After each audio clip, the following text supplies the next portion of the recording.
Казақстан өнер музейі Өскеменнің 300 жылдығына орай қаламыздың белгісіз тарихи фактілерін ұсынады.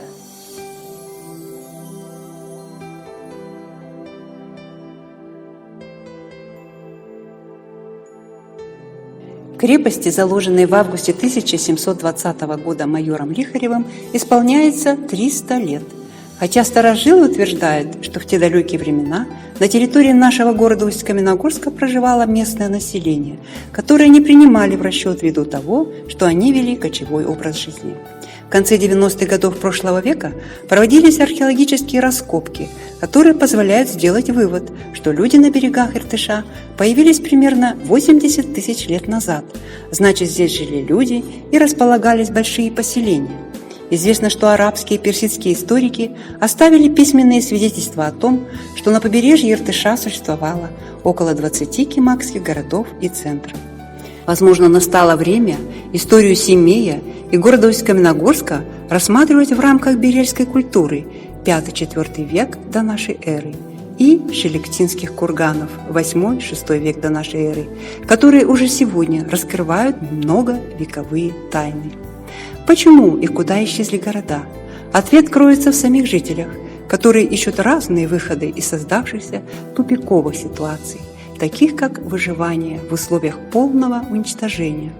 На территории Казахстана непрерывно велись кровопролитные войны, где надо было или подчиниться, или всем умереть. Поэтому исчезали города, например, Отрар. Был город и нет его, но история осталась. Это можно прочитать у Льва Николаевича Гумилева «Теория пассионарности этногенеза».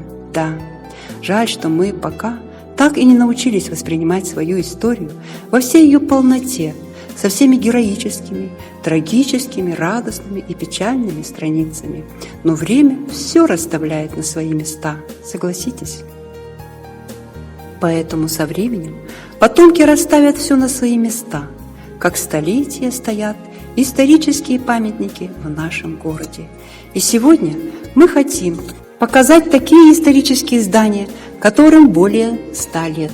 Это магазин по продаже соли строения ссыльного Ореста Федоровича Костюрина, которое расположено напротив кинотеатра «Эхо».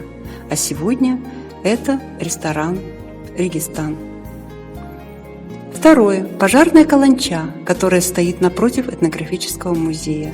Многие жители нашего города и не подозревают, какое это было важное сооружение, ведь именно с него жители следили за пожарами, которые тоже происходили в те времена.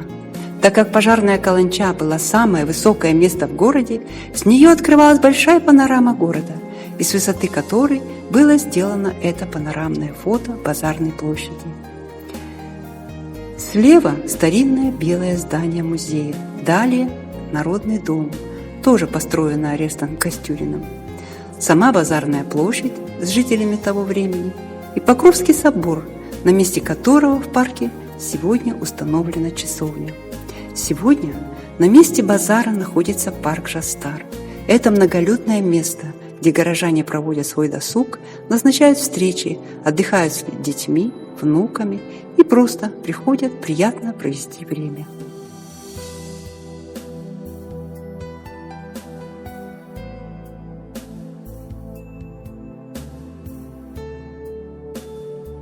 Город Усть-Каменогорск щедр талантами и одаренными людьми.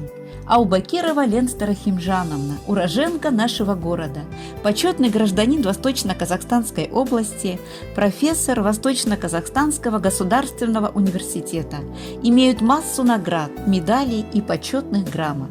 Но далеко не всем известно, что эта замечательная, можно сказать, уникальная женщина в 60-е годы была известным лидером в работе с детьми и молодежью. Ленстера Химжановна – первопроходец в организации внешкольного досуга юных усть-каменогорцев. Ее работа помогала ей в реализации самых смелых идей. По окончании Усть-Каменогорского педагогического института, будучи учителем математики и физики, а потом впоследствии кандидатом педагогических наук, наша героиня, помимо основной нагрузки, вела большую общественную работу. Была пионер-вожатой, инструктором комсомола, работала секретарем Усть-Каменогорского горкома комсомола. В период с 1962 по 1967 годы по ее инициативе и непосредственном участии были созданы первые дворовые клубы, состоялись первые игры клубов «Золотая шайба» и «Кожаный мяч», соревнования по пионерскому четырехборью. В это же время на теплоходе Валерий Чкалов эта неутомимая женщина организовала научную экспедицию для пионеров и школьников по Иртышу до города Омска. Для трудновоспитуемых детей ею был организован трудовой лагерь «Дзержинец», а для старшеклассников города – клуб «Юность» при Центральном доме культуры. Лен Старохимжановна была создателем первых лагерных сборов студентов с целью подготовки их к работе в пионерских лагерях. Она установила связь со знаменитым всесоюзным лагерем «Артек», где потом проходили практику лучшие студенты. Все свое свободное время от работы и семьи, душевную теплоту и неиссякаемую энергию она посвящала детям и молодежи. Лене Старохимжановне принадлежит открытие в Усть-Каменогорске первой гимназии при школе для непрерывного обучения в дальнейшем для учащихся от школы до вуза. Сейчас мало кто помнит, что она была первым председателем общества «Казак-Телей». При ней были проведены первые конкурсы на знание казахского языка. О заслугах и душевных качествах Лены Старохимжановны можно говорить бесконечно. Она и сейчас неуемной энергией, с искорками в глазах, в роли персонального пенсионера участвует в общественной жизни города и всегда готова прийти на помощь. О таком человеке говорят, что жизнь прожита не зря. Федотова Людмила Андреевна, профессор Восточно-Казахстанского государственного университета, биолог-ихтиолог, ныне пенсионер, труженик тыла. Немногим горожанам известно, что всеми любимая рыба рипус много лет назад была запущена в Бухтарминское водохранилище благодаря стараниям и трудам этой замечательной женщины, профессионалу своего дела. В 1959 году, после окончания КАЗГУ, Людмила Андреевна получила направление на работу в город Усть-Каменогорск, в Алтайское отделение Казахского научно-исследовательского института рыбного хозяйства. В 1960 году начало заполняться Бухтарминское водохранилище. Параллельно разрабатывался план мероприятий по проведению акклиматизационных работ, то есть какие виды рыб нужно вселять в новый водоем. Людмиле Андреевне было дано задание изучить характеристики водохранилища и разработать биологическое обоснование для интродукции вселения в водоем подходящего вида рыб. Изучив соответствующую литературу, используя данные научных сотрудников Алтайского отделения, ею было разработано обоснование на вселение рипуса в Бухтарминское водохранилище. Старинные названия рипуса – это сельдь-переславская и царская рыба, и родина ее считается Ладожская и Онежские озера. Людмилу Андреевну, как автора научных разработок, вызвали в Алмату, дали спецрейс самолета Ан-2 и отправили в Аракульский рыборазводный завод за икрой рипуса. Долетели до города Челябинска, затем несколько остановок на поезде, затем в Уральские горы на телеге до Аракульского рыборазводного завода. Там ждали неделю, пока загружали икру в 2 специализированных контейнера по 100 килограммов каждый. Назад проделали такой же путь. В течение последующего времени рипус развелся в водоемах города и области, и мы с удовольствием употребляем в пищу эту ценную и вкусную промысловую рыбу. Сегодня мы пригласили очень интересного человека, который расскажет о наших соседях, живущих вместе с нами, рядом с нами, в нашем городе. Это Борис Васильевич Щербаков, почетный гражданин города Усть-Каменогорска и Хошимина, Вьетнам, кандидат биологических наук, автор и соавтор 35 книг. Основная тема его исследований – природа и человек. Он член Союза писателей СССР, Казахстана и России, основатель, инициатор заповедников и заказников нашей области, отличник просвещения, а научная специальность Бориса Васильевича – орнитолог. Родился я в городе Усть-Каменогорске, здешний. Занимаясь научной работой, в частности орнитологией, я поставил себе целью изучить птиц синантропов, то есть те виды, жизнь которых связана с человеком. Ну а сейчас я расскажу о тех птицах, которые обитали и обитают в нашем городе.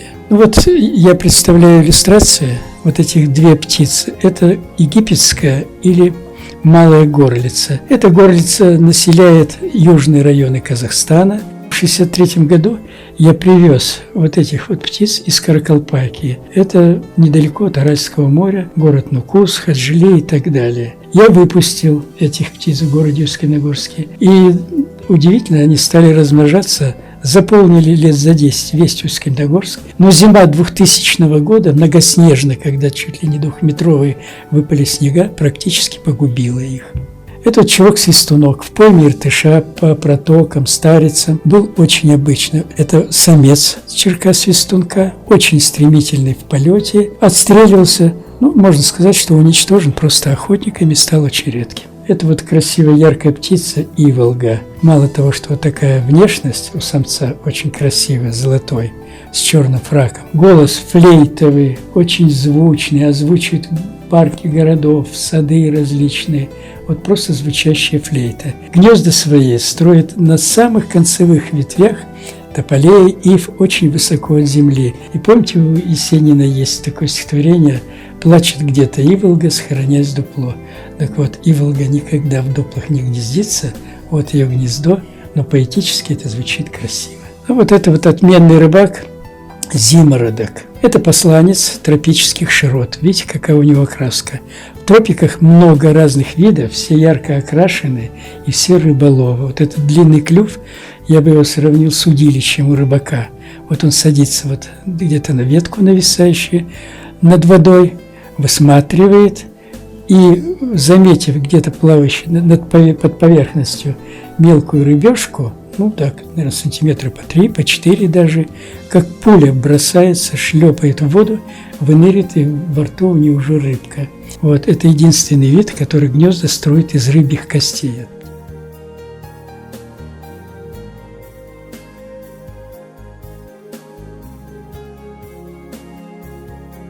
Проект «Неизвестный Усть-Каменогорск» – хороший повод для того, чтобы вспомнить значимые для города имена и объекты культурного наследия. Когда мы говорим о них, представляется, как правило, нечто старинное. Никому и в голову не придет, что могут быть забыты памятники сравнительно недавнего прошлого. Однако так случилось с композицией из гранита, созданной известным в Казахстане павлодарским скульптором-монументалистом Маратом Абылкасимовым в 2010 году. Работа, названная им «Колыбель поэта «Истребинный край», была выполнена для города на одном из 4 симпозиумов садово-парковой культуры, организованных акиматом города Усть-Каменогорска для казахстанских и зарубежных скульпторов. Впоследствии их работы украсили наш город. К сожалению, композиция Марата Абылкасимова, посвященная нашему земляку, поэту Павлу Васильеву, оказалась на окраине города, на подъезде в аэропорт. Найти ее не так просто. С трассы она практически незаметно находится по улице Бажова, прямо на газоне трассы, недалеко от поворота на улицу Сибинскую. Источником вдохновения для этой работы, по словам автора, стали не только стихи Павла Васильева, но и поэма Евгения Евтушенко, посвященная поэту, строки из которой выбиты по светлому граниту. Перо кружилось над казахской степью, в небесной драке выпав из крыла. Перо упало на степные стебли, его рука поэта подняла. Сама скульптура сложна по композиции, изобилует множеством деталей, но при этом цельная и монолитная. Автор показывает связь и взаимовлияние двух культур – казахской и русской. Мы видим верблюжонка, символ казахской степи, у плетеного забора казацкой станицы. В небе, в теплых воздушных потоках сражаются 2 ястреба. Внизу мальчик, поднявший оброненное перо и, быть может, впервые почувствовавший в себе зов поэтической музы. Устремленность к небу усилена движением вверх степного ковыля, переходящего в стихию ветра. Павел Васильев был первым из литераторов, рассказавших о Казахстане образным языком русского поэтического языка. Его стихи «Ярмарка в Куяндах», «Джут», «Песня о серке» открывают читателю взаимосвязь образного мироощущения поэта с культурой казахского народа. Имя Павла Васильева по силе таланта, данному ему Всевышним, будет занимать почетное первое место среди русских стихотворцев на Рудном Алтае. И очень хотелось бы прийти сюда почтить память поэта не по пыльному газону автострады, а по дорожкам городского парка, как планировалось условиями симпозиума скульпторов. Қала тарихының айнасы болған осы өнегелі есімдер мен тарихи орындар болашақ ұрпаққа аманат. Ал сіздерді қала күнімен құттықтаймыз.